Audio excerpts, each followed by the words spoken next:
할렐루야, 주님을 찬양합니다. 오늘 수요 예배 시간에는 사무엘 하를 말씀하고 있습니다. 오늘은 14장에 있는 말씀은 다윗의 아들 압살롬이 이제 그 형을 죽인 일이 있죠. 그래서 자기의 외가 구슬이라고 하는 지역으로 이제 망명 아닌 도망 생활을 하게 되었는데, 이제 요압을 통해서 그 아들이 이제 왕궁 아버지에게로 돌아오는 그런 이야기가 오늘 이 본문의 말씀입니다. 그래서 우리가 제목을 화평하게 하는 자는 복이 있나니라고 하는 그 팔복에 있는 말씀을 가지고 함께 은혜를 나누려고 합니다.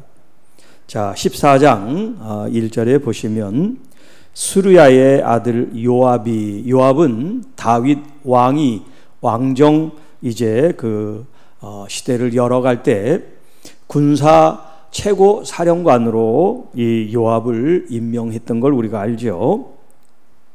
왕의 최측근이라고 할 수 있습니다. 왜냐하면 이 군사력, 병력을 지휘하는 지휘관이기 때문에 누가 병력을 지휘하느냐에 따라서 왕에게 힘이 될 수도 있고 또 왕에게 저항하는 그런 세력이 될 수 있기 때문에 그 군사령관을 가장 최측근으로 이제 삼는 것이 일반적이라고 할 수 있겠죠.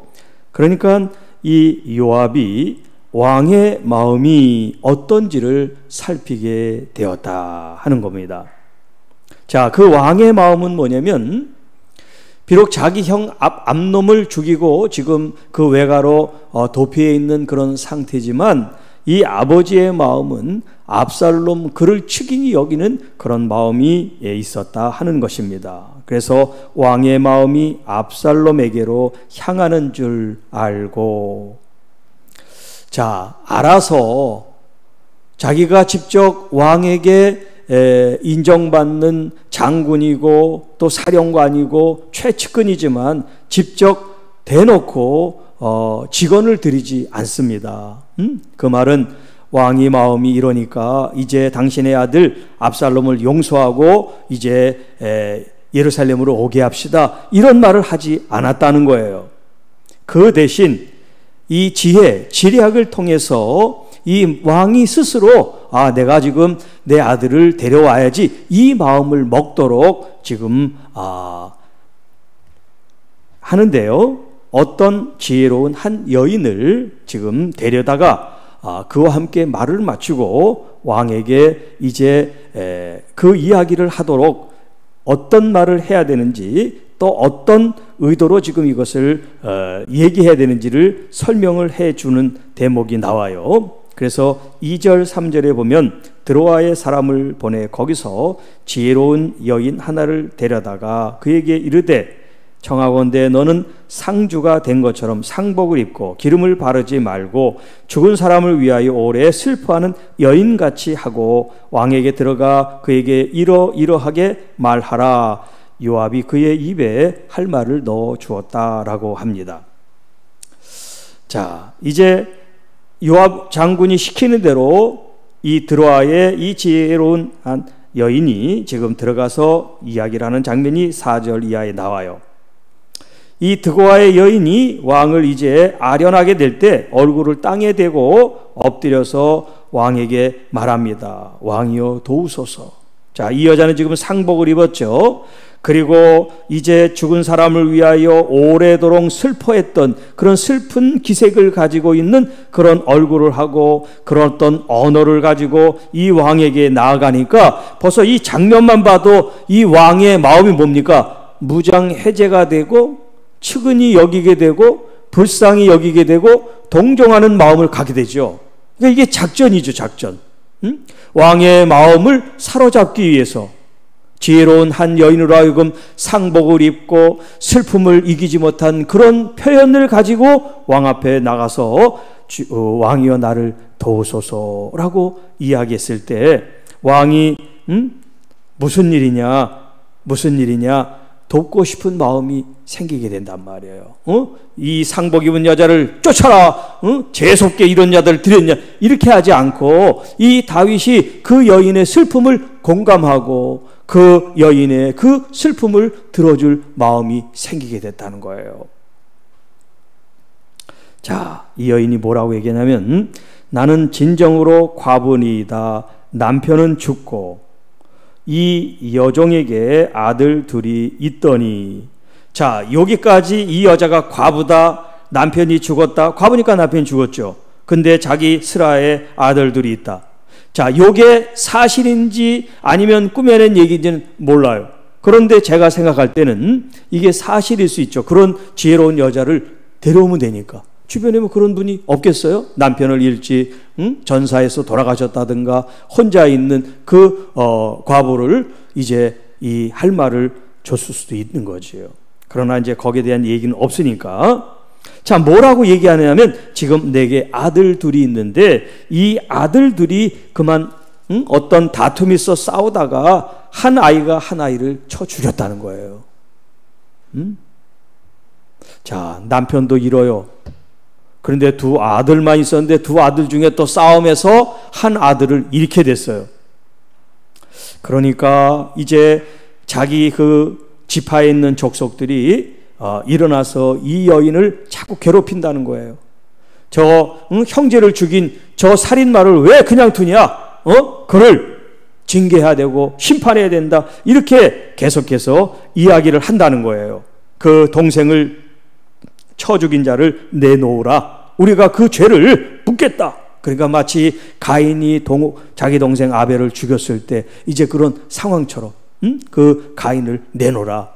그것을 우리가 갚겠다. 이렇게 이 어머니에게 계속 얘기하니까, 자, 지금 둘 중에 하나는 싸움에서 죽었어, 동생은.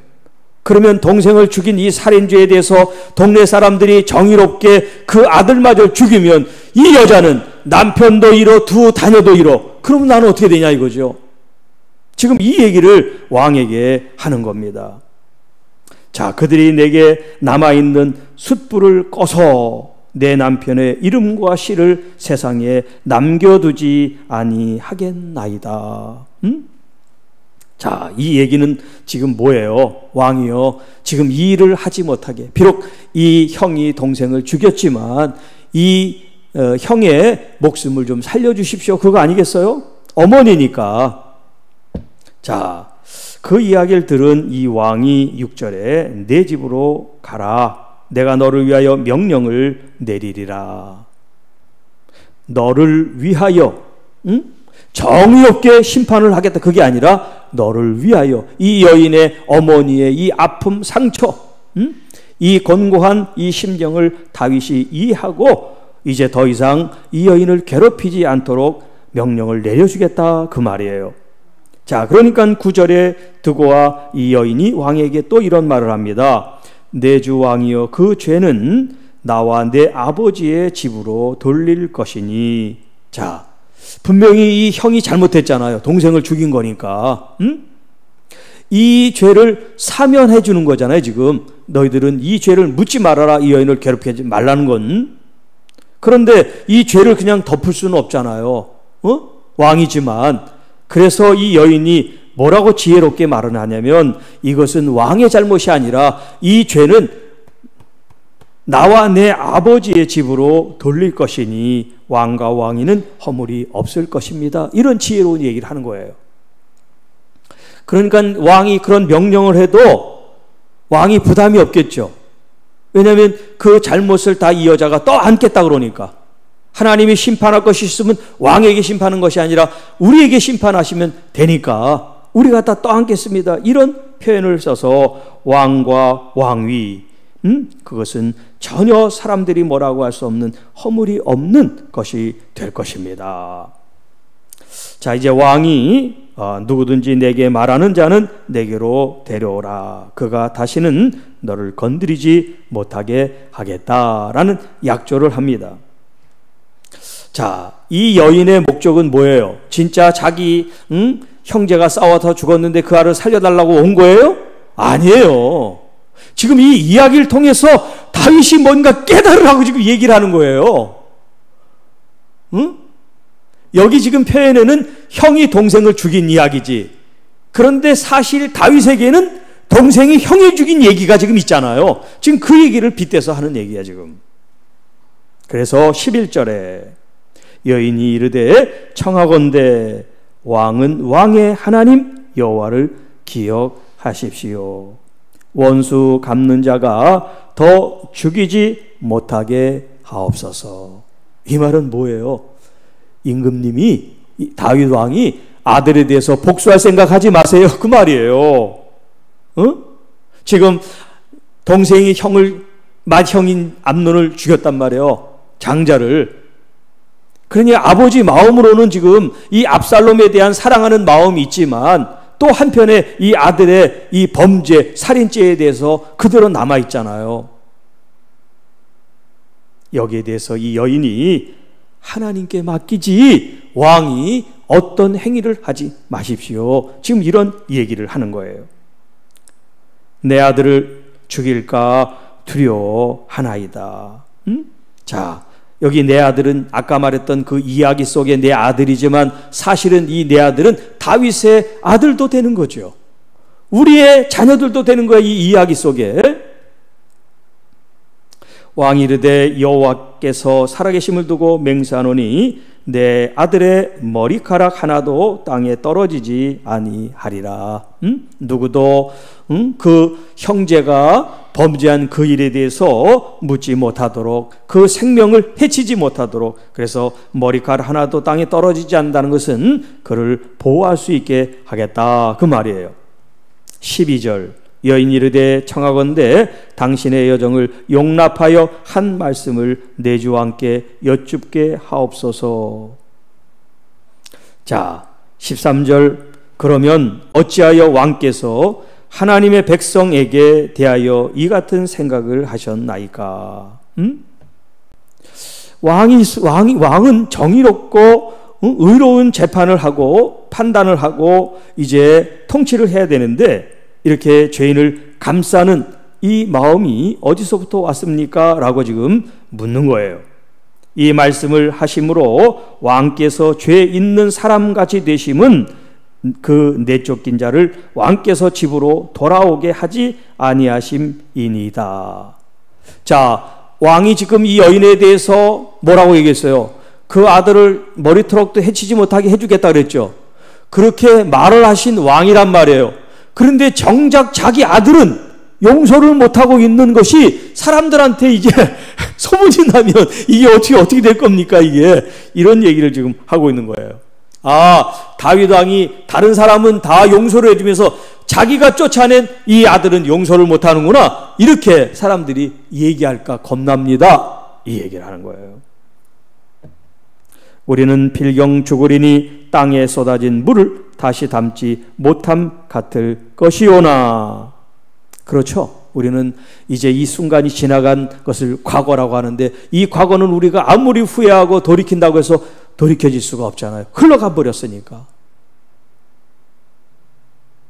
자, 그러나 하나님은 생명을 빼앗지 아니하시고 방책을 베푸사 우리는 실수도 하고 혹은 어떤 혈기에서 분노에서 생명을 빼앗는 그런 일들이 있을 수 있지만 여호와 하나님은 결코 어떤 감정에 휩쓸려서 화가 나서 하시는 하나님이 아니시라는 거예요.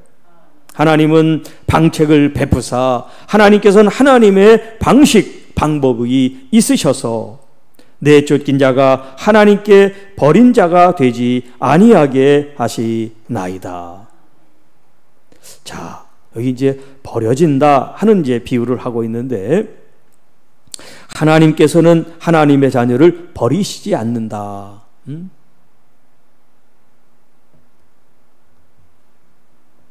15절 이제 내가 와서 내 주 왕께 이 말씀을 여쭙는 것은 백성들이 나를 두렵게 함으로 당신의 여종이 스스로 말하기를 내가 왕께 여쭈오면 혹시 종이 청한 것을 왕께서 시행하실 것이다. 왕께서 들으시고 나와 내 아들을 함께 하나님의 기업에서 끊을 자의 손으로부터 주의 종을 구원하시리라 함이니이다. 그러니까 왕에게 이런 이야기를 하면 왕은 분명히 긍휼히 여기시고 자비를 베풀어서 이 여인의 청을 들어주실 줄 믿고, 그래서 지금 이 큰 아들이 생명을 보존하면 이 여종의 감은 대가 끊어지지 않을 것을 압니다. 결국은 왕이시여 당신은 주의 여종을 구원하고 구원을 베푸신 게 됩니다 라는 표현을 지금 한 거예요. 17절, 당신의 여종이 또 스스로 말하기를 내 주 왕의 말씀이 나의 위로가 되기를 원한다 하였사오니. 자, 여기 지금 이 본문에는 나오지 않았지만 이제 이 다윗 왕이 이 여인에게 위로의 이제 어떤 그런 말씀을 했겠죠. 그러니까 이 여인이 왕의 그 말씀이 나의 위로가 됐습니다. 다윗 왕의 말씀이 나의 위로가 되기를 원한다. 여러분, 누군가가 여러분의 위로가 된다는 거 얼마나 큰 힘입니까? 더군다나 여러분이 존경하고 사랑하고 바라보는 그 대상이 여러분의 위로자가 된다고 할 때 그 무엇도 바랄 게 없잖아요. 가장 내가 소중하게 여기는 사람이 나의 위로자가 되고 나의 변호자가 되고 나를 돕는 분이라고 할 때, 그런데 이 사람에게는, 이 여인에게는 왕이 가장 정말 최고의 지위에서 위로자가 된다니까 얼마나 큰 힘이 되겠어요. 이걸 우리가 바꿔 얘기한다면 여호와 하나님, 이 세상을 통치하시는 전능자 창조주 하나님이 우리의 위로자실 뿐만 아니라 우리의 보호자실 뿐만 아니라 우리의 아버지가 되신다고 하는 거, 이게 얼마나 놀라운 일인지 모릅니다. 이는 내 주 왕께서 하나님의 사자같이 선과 악을 분간하심이니이다. 원하건대 왕의 하나님 여호와께서 왕과 같이 계시옵소서. 왕이 이렇게 선한 마음을 품고 선과 악을 분별하실 수 있으니 왕이야말로 하나님께서 함께하는 그런 은혜를 입기를 원합니다 라는 이런 축복을 하고 있어요. 자, 왕이 이제 그 여인에게 대답하여 이르되 바라노니 내가 내게 묻는 것을 내게 숨기지 말라. 지금 이제 이 왕이 뭔가 눈치가 이제 보였어요. 눈치가 보였다는 게 아니라 이제 눈치를 챈 거죠. 자, 왕이 이르되 이 모든 일에 요압이 너와 함께 하였느냐? 그러니까 이 말을 요압이 하게 했느냐? 지금 이런 얘기예요. 이제 속이 들통이 난 거죠. 자, 여기에 대해서 이 여인이 정직하게 얘기합니다. 맞습니다. 자, 20절, 이는 왕의 종 요압이 이 일의 형편을 바꾸려 하여. 그러니까 요압의 의도는 왕을 속이려고 그러는 거예요. 아니면 이렇게 해서라도 이 상황을 좀 좋게 하려고 하는 그런 선의가 담겨 있는 거죠. 예, 그렇죠. 내 주 왕의 지혜는 하나님의 사자의 지혜와 같아서 땅에 있는 일을 다 아시나이다. 하나를 얘기를 해주면 둘을 알고 뭐 셋을 아는 것처럼 다윗이 지혜로운 사람이라 지금 이 이야기를 딱 들으니까 이건 요압이 나와 이 압살롬의 관계에 대해서 지금 메시지를 주고 있구나, 그거를 지금 알게 된 거죠. 그래서 이제 21절에 왕이 요압을 부릅니다. 내가 이 일을 허락하였으니 가서 청년 압살롬을 데려오라. 내 아들 압살롬을 데려오라 그런 게 아니라 청년 압살롬을 데려오라. 아직도 마음에 앙금이 있어요 지금. 그렇죠? 내 아들을 데려오라 이렇게 해야 되는데 청년 압살롬을 이게 이제 문제예요. 앙금이 남게 이제 문제야. 네. 왜 문제인지 이제 한번 나중에 보시면 아세요.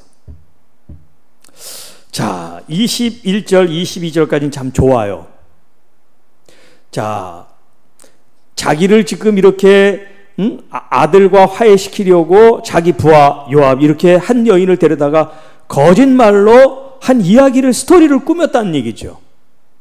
그러면 우리들 같으면 어때요? 기분이 나빠야지. 아니 나에게 말이죠 이렇게 거짓말을 수수를 부려가지고 내 마음을 돌이키려고 그래? 이렇게 할 텐데 다윗은 그런 생각을 하지 않았어요.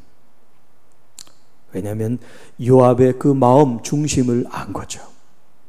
그러니까 여러분 어떤 말이 들리거나 할 때 그 말의 중심이 뭔지를 우리가 알아야 돼요. 저 사람이 지금 하는 게 나를 깎아내리려고 하는 건지 나를 위해서 하는 건지. 그렇죠? 네. 좀 귀에는 쓰고 듣기 거칠어도 정말 위하는 말이면 그걸 소중히 들을 수 있는 귀가 있어야죠. 이 다윗은 그런 귀를 가졌어요. 그래서 이 여인이 다윗은 지혜가 있는 사람입니다 이렇게 표현하고 있는 거예요.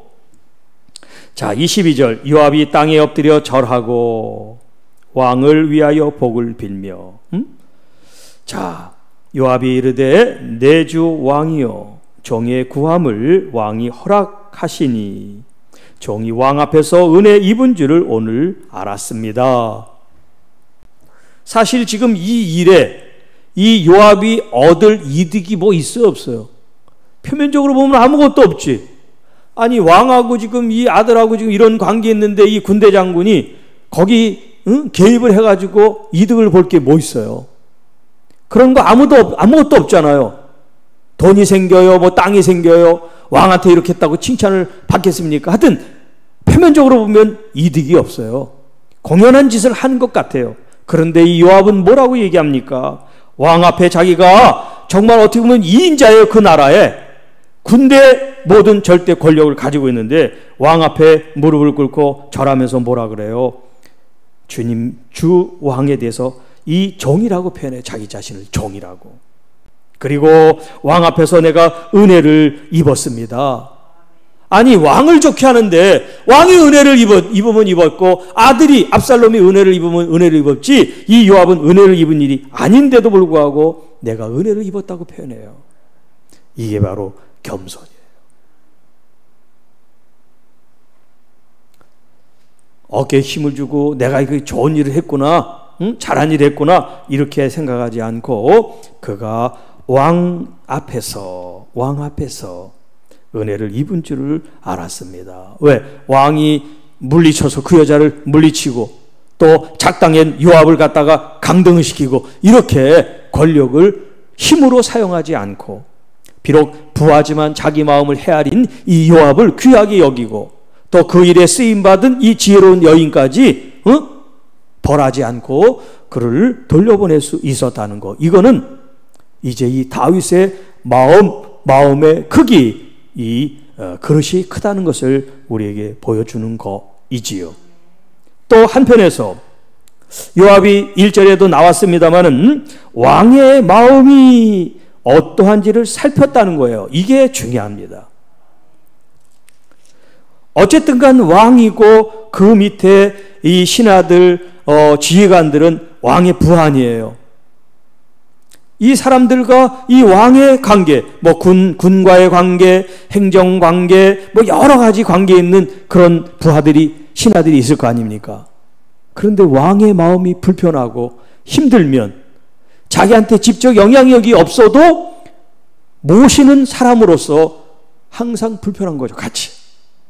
그러니까 왕의 마음이 편한 것이 어떤 공이 있고 무슨 뭘 받아서가 아니라 모시는 상관, 자기가 모시는 왕이 편안한 것, 하나님 앞에 행복한 게 자기의 큰 덕이고 그것이 은혜고 자기의 축복이다 이렇게 생각을 하고 있는 거예요. 요압이. 여기까지는 굉장히 잘하고 있는 거예요. 나중에 이제 또 이 요압이 배신을 하지만 자 23절 요압이 일어나 구슬로 가서 압살롬을 데리고 예루살렘에 이제 돌아오게 돼요. 자 그런데 24절에 왕이 이르되 그를 그의 집으로 물러가게 하여 내 얼굴을 볼 수 없게 하라. 압살롬이 자기 집으로 돌아가고 왕의 얼굴을 보지 못하니라. 지금 이 압살롬이 구술이라는 곳에 가 있는데 이 구술은 자기 어머니의 고향이에요. 나라예요. 그러니까 이 이스라엘 있고 북쪽 이 아람 지역이라고 했는데 그 아람 지역의 한 나라가 그술이라고 하는 소국 작은 나라였어요. 거기서 이제 이 아내를 다윗이 맞이했어요. 거기서 태어난 아들이 압살롬이에요. 자, 지금은 물론 일부 일처제니까 뭐 큰 문제가 없지만 과거같이 부인을 많이 얻는 데는 이 부인에 따라 영향력을 끼칠 수 있기 때문에 굉장히 중요한 거예요. 그런데 더군다나 이 아내는 이스라엘 사람이 아니란 말이에요. 이방 여인이었단 말이에요. 이방 여인을 다윗이 아내로 맞이한 거예요. 이것 자체가 지금 문제가 되는 거예요. 그런 문제를 안고 시작했기 때문에 이 압살롬이 태어난 겁니다. 이 압살롬이 이제 나중에 반역자가 돼요. 그러니까 우리가 했던 한 행동과 결정들이 먼 훗날 자기에게로 부메랑처럼 되돌아오게 된다는 거예요. 자, 그리고 24절에 여기 지금 왕이 요압의 그 이제 지혜로운 이야기들을 통해서 아들을 오게 합니다. 그술에 3년 동안 도피 생활을 했어요. 3년 동안. 그리고 이제 3년 된 그때 집으로 돌아오게 된 거예요. 자, 이렇게 3년이 지난 시간 가운데 아버지를 볼 수 있는 기회인데 아버지는 보지 않고 집으로 돌려보내요. 몇 년 동안? 2년 동안. 그 2년 동안 아버지를 볼 수가 없어요. 아버지가 부르질 않으니까.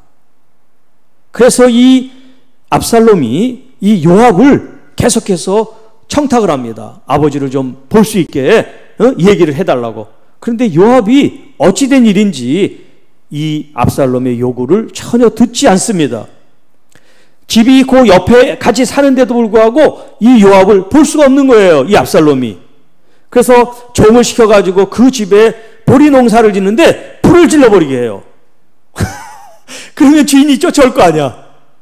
그래서 쫓아왔어요. 이제 이 뒤에 본문이 이제 그런 내용인데 제가 요약해서 말씀을 드리는 거예요. 쫓아왔어요. 그랬더니 이 요압 장군이 너 미쳤냐? 왜 우리 집에 불을 지르냐? 그랬더니 압살롬 한 얘기가 내가 그렇게 우리 종을 불러가지고 좀 나를 만나게 하는데 그렇게 오지 않으니까 내가 화가 나가지고 불을 지르니까 당신 지금 왔지 않느냐? 그래서 이제 그 이야기를 듣고 이 요압이 아버지에게 이제 말을 해요.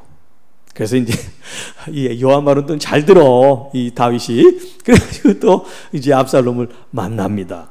그 장면이 이제 오늘 마지막 절에 나와요. 33절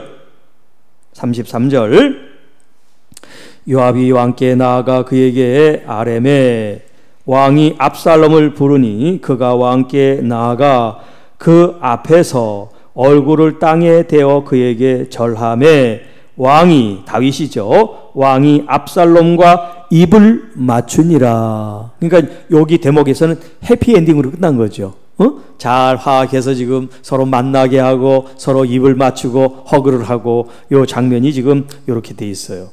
자, 그런데 이제 우리가 앞뒤를 전체적으로 쭉 보면 이 아버지의 입맞춤은 진실일 수 있어요. 진실. 그동안 내가 아들을 이렇게 쉽게 용서하지 못하고 보지 못했는데 그래 이번 기회에 내가 용서하마 하고 그 아들을 부르고 입을 맞추고 했을지 몰라요. 그런데 이 아들의 마음은 앙금이 계속해서 있었던 거예요. 왜냐하면 아버지를 본 것도 아버지가 원해서가 아니야. 자기가 청을 했잖아. 그리고 자기가 본국에 들어온 것도 아버지가 원해서가 아니라 이 요압 장군이 꾀를 써서 자기를 오게 했잖아. 그러니까 이 압살롬의 입장에서 보면 아버지가 자기를 용서하거나 정말 진심으로 자기를 사랑해서 받아줬다고 생각이 들지가 않는데 문제가 있는 거예요. 그래서 이제 다음 15장에 가면 이 압살롬이 계획을 세웁니다. 아버지를 물리치고 내가 왕이 돼야지. 그 생각을 하게 돼요. 자, 그래서 오늘 이 본문 속의 역할을 잘하고 있는 사람이 요압 장군이죠. 이 요압 장군을 통해서 우리가 어떤 교훈을 얻기를 원하냐. 오늘 이제 제목으로 되었습니다만 화평하게 하는 자는 복이 있다. 이게 이제 산상수훈의 팔복 가운데 나오지 않습니까? 그들이 하나님의 아들이라 일컬음을 받는다. 그런 복을 주신다고 말씀했는데요. 성경에서 이 화목하게 하고 이 사람과 사람 사이에, 하나님과 사람 사이에 이 중보하는, 화평하게 하는 이 직분, 이 직책이 얼마나 중요한지 성경에서 예수 그리스도를 가리켜 말씀합니다. 시간이 이제 많이 없기 때문에 제가 이 영상이 남으니까 본문하고 그 내용을 이렇게 좀 간단하게 요약을 하겠습니다. 자, 먼저 디모데전서 2장 5절에 하나님은 한 분이시요 또 하나님과 사람 사이에 중보자도 한 분이시니 곧 사람이신 그리스도 예수라. 사람으로 이 땅에 오신 예수님이 사람을 대변할 수 있고 그분은 하나님의 아들이시기 때문에 참 중보자가 되십니다 하는 그런 말씀이에요. 그리고 히브리서 8장 6절 말씀인데요. 그러나 이제 그는 더 아름다운 직분을 얻으셨으니 그는 더 좋은 약속으로 세우신 더 좋은 언약의 중보자시라. 저 첫 언약이 무음하였더라면 둘째 것을 요구할 일이 없었으려니와. 자, 이것은 이제 첫 언약이라는 것은 모세나 아브라함 그 구약에서 있었던 그 언약을 말하죠. 이제 더 좋은 언약이라는 것은 예수 그리스도를 통해서 우리에게 주신 새 언약, 십자가의 보혈을 통해서 우리에게 화목제물이 되신 예수님의 그 사역을 지금 말씀한단 말이에요. 그래서 히브리서 9장 15절에 이로 말미암아 그는 새 언약의 중보자시니, 옛 언약 구약 시대가 아니에요. 이젠 예수 그리스도를 통하여 새 시대를 여신 거예요. 이는 첫 언약 때에 범한 죄에서 속량하려고 주구사 부르심을 입은 자로 하여금 영원한 기업의 약속을 얻게 하려 하심이라 라고 말씀합니다. 12절 24절 말씀, 새 언약의 중보자이신 예수와 및 아벨의 피로부터 더 나은 것을 말하는 뿌린 피라는 말씀이 나와요. 자, 예수님은 이렇게 중보자로서 사람과 사람뿐만 아니라 사람과 하나님 사이에, 왜 하나님 사이라고 말씀할까요? 창세기에 나온 그 아담 이후로부터 하나님과 우리들은 이제 단절된 관계를 맺게 됐어요. 하나님께서 하나님의 종 왕도 보내시고 제사장도 보내고 선지자도 보내셨지만 하나님이 직접 맞닥뜨리지를 않으신 거야. 왜? 하나님은 이 죄인들과 단절되셔야만 되니까. 하나님은 거룩하신 분이고 우리는 죄인이기 때문에 그런 거예요. 우리가 물론 이 제사장을 통해서 죄의 용서를 받기도 합니다만은 실질적인 이런 하나님과의 친밀한 관계가 이루어지지 않은 때입니다. 그러나 예수 그리스도께서 화목제물로 돌아가셨단 말이에요. 화목제물로. 그래서 로마서 3장 25절에 예수 그리스도는 우리에게 그의 피를 믿음으로 말미암아 화목제물이 되셨다라고 표현합니다. 화목제물. 예수님 때문에 우리가 하나님과 화해하게 됐어요. 화목하게 됐습니다. 과거에는 휘장이 있어서 그 거룩하신 하나님께 나아갈 수 없었지만 이제 주님의 십자가를 통하여 휘장이 위로부터 갈라진 이후에 우리가 담대히 하나님께 나갈 수 있게 되는 것은 우리가 하나님의 자녀가 되었기 때문에 그래요. 그 역할을 화목제물로 예수님이 이 땅에 우리에게 행하신 일이에요. 그래서 고린도후서 5장 18절 20절 말씀에 하나님과 화목하라라는 말씀을 하고 계세요. 더 이상 우리가 죄인으로 머뭇거리지 아니하고 죄인인 동시에 의로운 사람으로 하나님 아버지 앞에 갈 수가 있게 된 길을 열어 놓으셨다라고 하는 거예요. 자, 고린도후서 5장 20절만 제가 한번 읽습니다. 그러므로 우리가 그리스도를 대신하여 사신이 되어 하나님이 우리를 통하여 너희를 권면하시는 것 같이 그리스도를 대신하여 간청하노니 너희는 하나님과 화목하라. 왜냐하면 예수님이 대속물이 되었습니다. 그것은 화목제물이었습니다. 우리와 하나님과의 그 단절된 관계를 하나님께서 당신의 아들 예수 그리스도의 이 죽음, 십자가의 보혈을 통하여 더 이상 단절되고 관계를 끊으신 것이 아니라 그 보혈로 우리를 다시 이어주셨는데, 구약에서의 죄 용서는 피 흘림에 있지요. 짐승의 피 흘림. 그러나 짐승의 피 흘림이라는 것은 흠이 있단 말이에요. 이번에 짓고 다음에 또 지면 짐승이 또 필요해요. 불완전하잖아요. 그런데 예수 그리스도 안에 이 구속과 속량하심은 두 번 다시 필요한 게 아니에요. 완벽한 주님의 희생을 통하여 이루어진 일이란 말이에요. 이게 복음이에요. 우리 어떤 공로로 우리가 용서함 받은 것이 아닙니다. 우리가 무슨 착해서 선한 일을 해서 용서함 받은 게 아니에요. 예수 그리스도 하나님의 아들의 그 값진 피 흘림을 통해서 우리가 믿기만 하면 우리가 이 죄 용서함을 받고, 새벽에도 말씀드렸지만 영생, 영원히 살아있는 그 생명으로 우리가 얻게 된, 생명을 얻게 된 하나님의 자녀다라는 말씀을 하십니다.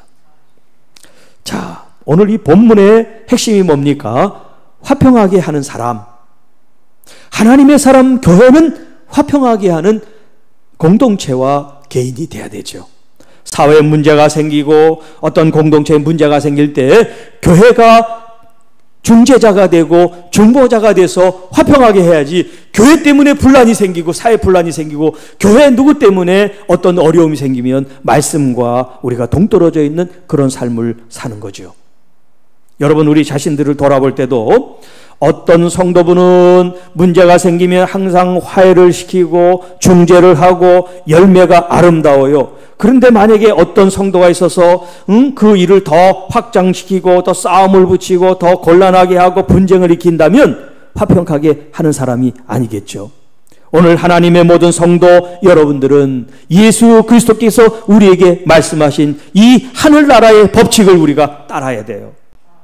내게 유익은 없어요. 요압이 무슨 유익이 있었어요? 그러나 이 요압은 자기가 섬기는 그 왕의 마음을 편안하게 해드리기 위해서 그 압살롬을 데리고 오자고 지혜를 부린 것처럼, 오늘 여러분들도 하나님 나라를 위해서, 우리 자신이 아니라 하나님의 나라를 위해서, 교회를 위해서 덕을 세우는 그런 마음으로 화평케 하는 자, 화목하게 하는 자, 하나님의 샬롬 평화를 선물하고 나누어주고 유쾌하고 즐겁게 하고 그것을 은혜로 여길 수 있는 하나님의 사람들, 하나님과 사람 사이에, 사람과 사람 사이에 참된 중보자가 예수님이 되신 것처럼 우리도 그러한 역할과 기능을 발휘하는 사람들이 되어야 할 줄 믿습니다. 그러나 사단은 그의 명칭대로 참소하는 사람이에요. 참소하는 사람. 어떻게 하면 허물을, 어떻게 하면 죄를, 어떻게 하면 분쟁을, 어떻게 하면 망하게, 어떻게 하면 죽일까. 이게 바로 사단의 하는 역할이라고 그랬어요. 오늘 우리는 그리스도의 이 역할과 기능과 이 직무를 따라 화목하게 하는 이 직분, 직책을 수행하는 거룩한 하나님의 자녀들, 교회 성도 여러분들이 되시기를 주님의 이름으로 축복합니다. 기도하겠습니다. 하나님 아버지, 감사합니다. 우리가 공동체 교회 생활을 하면서 어떤 문제와 아픔, 상처, 대립과 반목 있을 때 우리들 자신이 예수 그리스도께서 하신 일처럼 우리가 원수 되었을 때, 연약할 때, 알지 못할 때 우리를 구원하시기 위해 당신의 보혈을 흘리셨던 것처럼 오늘 이 요압이 다윗과 압살롬의 관계를 좋게 화해시켰던 것처럼 오늘 우리도 교회 안에서, 가정 안에서, 공동체 안에서 항상 덕을 끼치고 하나님 나라와 영광을 위해 쓰임받는 참된 중보자들, 중재자들, 화평케 하는 자들이 되게 하여 주옵소서. 그래서 작은 일이든 큰 일이든 그리스도와 연합하여 하나가 돼서 모두가 다 행복하고 하나님 보시기에 좋은 아름다운 공동체, 교회가 되게 하여 주옵소서. 이 모든 말씀 우리를 구원해 주신 우리 구주 예수님의 이름으로 감사하며 축복하며 기도하옵나이다. 아멘.